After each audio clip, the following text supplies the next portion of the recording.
ونصلی ونسلم علی رسولہ الکریم اما بعد فاعوذ باللہ من الشیطان الرجیم بسم اللہ الرحمن الرحیم ما کان محمد ابا احد من رجالکم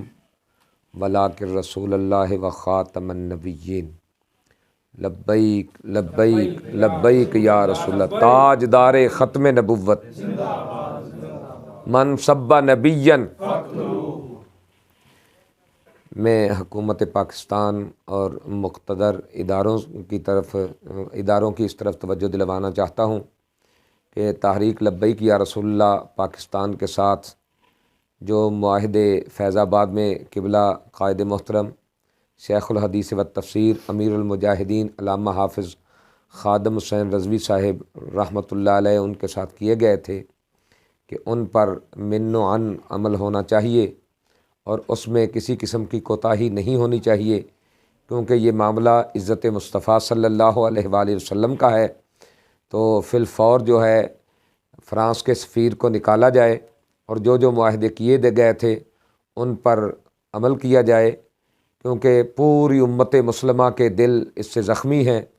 اور پاکستان کے بھی جتنے عاشقان رسول ہیں ان کے بھی دل اس سے زخمی ہیں، کیونکہ مسلمان وہ اس پر ظلم کیا جائے، جبر کیا جائے، وہ سب کچھ برداشت کر سکتا ہے، بھوک پیاس مہنگائی سب کچھ برداشت کر سکتا ہے، لیکن رسول اللہ صلی اللہ علیہ وسلم کی بے ادبی اور گستاخی ہو تو ایک مسلمان مومن کبھی اس کو برداشت نہیں کر سکتا۔ اور میں یہ بھی پیغام دوں گا اپنے انٹیریئر منسٹر کو اور جو ذمہ داران ہیں کہ جب بھی کفر کے سامنے بات ہو تو کفر کے ساتھ بات کرتے ہوئے نرم لہجے میں بات نہیں کی جاتی، کیونکہ کافر کبھی بھی نرم بات کو سمجھنے کے لیے تیار نہیں ہے۔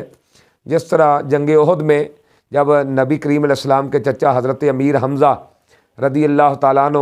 آپ جب جنگ لڑ رہے تھے تو ایک بندہ سامنے آیا تو آپ نے اس سے فرمایا کہ اے ختنہ کرنے والی کے بیٹے، تیری یہ جرت کہ تو رسول اللہ کے سامنے آ گیا، تو آپ نے تلوار ماری اور اس کا سر تن سے جدا کر دیا۔ تو جب کفر کے ساتھ بات ہوتی ہے تو پھر اسی طرح رعب اور دبدبے کے ساتھ بات کی جائے، اور ان کو کہا ان کا سفیر بھی نکالا جائے، ان کے ساتھ تعلقات بھی ختم کیے جائیں، جب تک وہ اس پر معافی نہیں مانگتے دوبارہ کسی قسم کے تعلقات ان کے ساتھ نہ رکھے جائیں۔ یہی میرا پیغام تھا جو میں آج میڈیا کے ذریعے ایوان بالا تک پہنچانا چاہتا تھا۔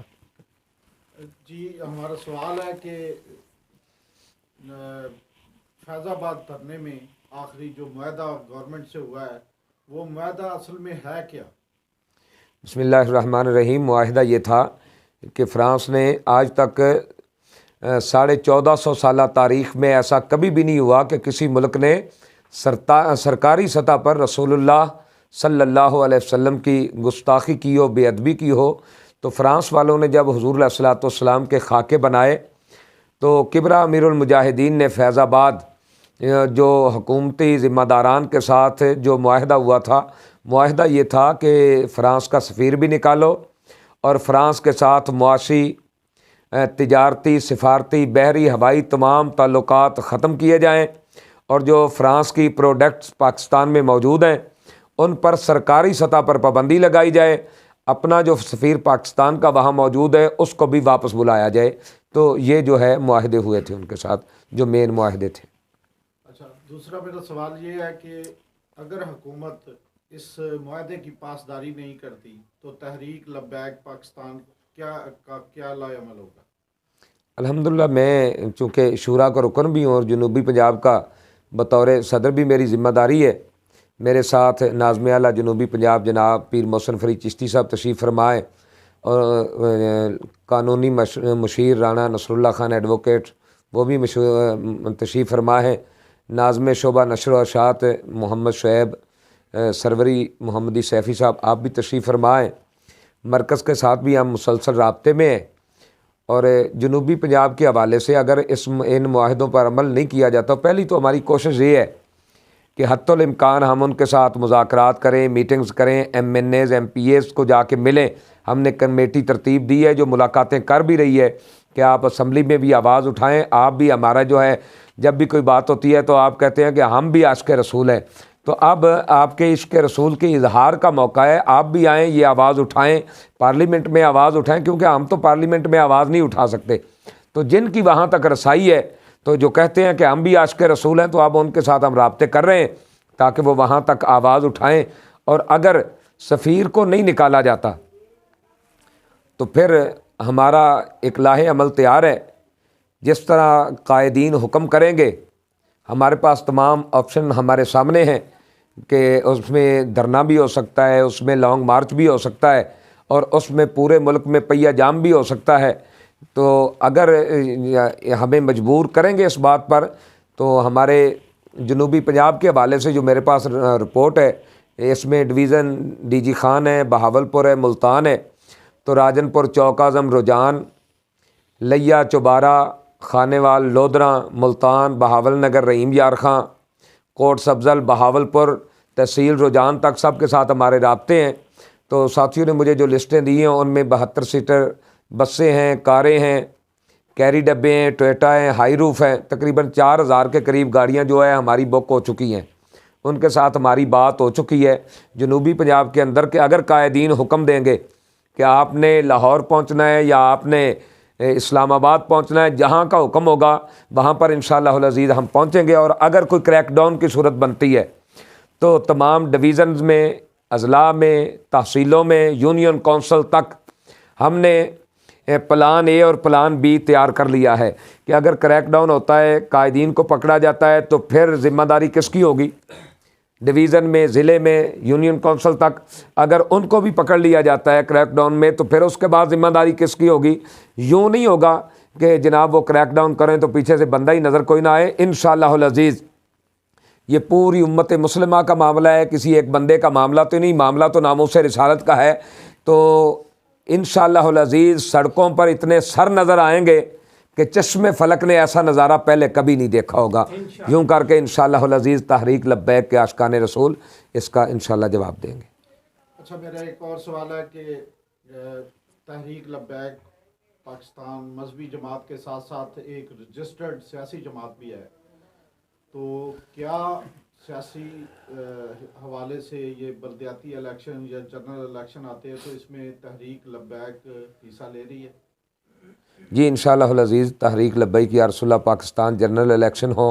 یا بلدیاتی الیکشن ہو، انشاءاللہ العزیز اس میں بھرپور حصہ لے گی، اور اس کے لیے ہماری بھرپور تیاری ہے۔ یونین کونسل تک ہماری ممبر سازی ہو چکی ہے، ہو رہی ہے، اور انشاءاللہ العزیز ہم بھرپور حصہ بھی لیں گے، اور انشاءاللہ العزیز جو مقابلے میں ہوگا اس کو ٹف ٹائم بھی دیں گے انشاءاللہ۔ میڈیا کے حوالے سے آپ کیا کہنا چاہیں گے کہ میڈیا پہ آپ کی دوسری پولیٹیکل پارٹیوں کی جس طرح ان کی اظہار رائے کا حق ہے، تو تحریک لبیک کا اس حوالے سے کیا منشور ہے؟ کیا یہ اس کو میڈیا پہ کیوں نہیں ٹائم دیا جاتا؟ اس کی کیا تحریک میں کوئی معاملات ہیں یا آپ اس حوالے سے کیا کہنا چاہتے ہیں؟ جی اس حوالے سے میں یہ کہوں گا کہ جب بھی کوئی جابر حکمران آتا ہے تو سب سے پہلے وہ جو ہے میڈیا کا گلا دباتا ہے، تو آئے روز جو ہے میڈیا پر پابندیاں لگائی جاتی ہیں، اور میڈیا کی آزادی کو سلب کرنے کے لیے میڈیا پر حکومتی قدغن لگائے جاتے ہیں۔ ہم اس کی بھی پرزور مذمت کرتے ہیں، اور ہم یہ چاہتے ہیں کہ ملک میں میڈیا آزاد ہو اور میڈیا کو اپنی بات،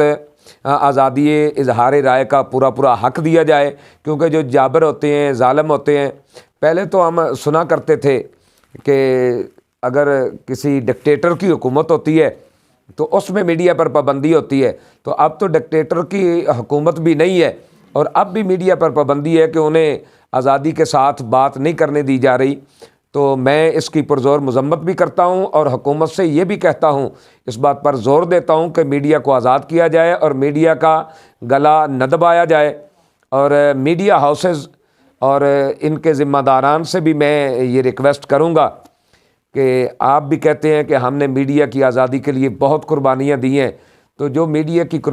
آزادی کے لیے آپ نے قربانیاں دی ہیں، اب معاملہ ناموس رسالت کا ہے، اب ان قربانیوں کے اظہار کا وقت ہوا چاہتا ہے کہ اب بھی آپ آئیں۔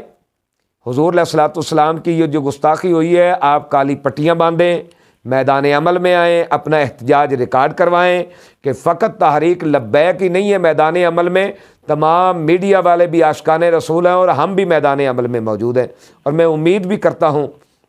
کہ میڈیا والے انشاءاللہ العزیز اس معاملے میں جو ہے وہ دلیری دکھائیں گے، اور حکومت جو ہے ان سے بھی میں یہ امید کرتا ہوں کہ جو انہوں نے معاہدہ کیا ہے وہ اس معاہدے پر من و عمل کروائیں گے، اور کیونکہ ہمارا ملک جو ہے اس وقت کسی ہنگامی صورتحال کا متحمل نہیں ہے، تو اس لیے ان کو بھی چاہیے کہ جو معاہدہ کیا ہے اس پر عمل کریں۔ بہت شکریہ۔ جزاک اللہ۔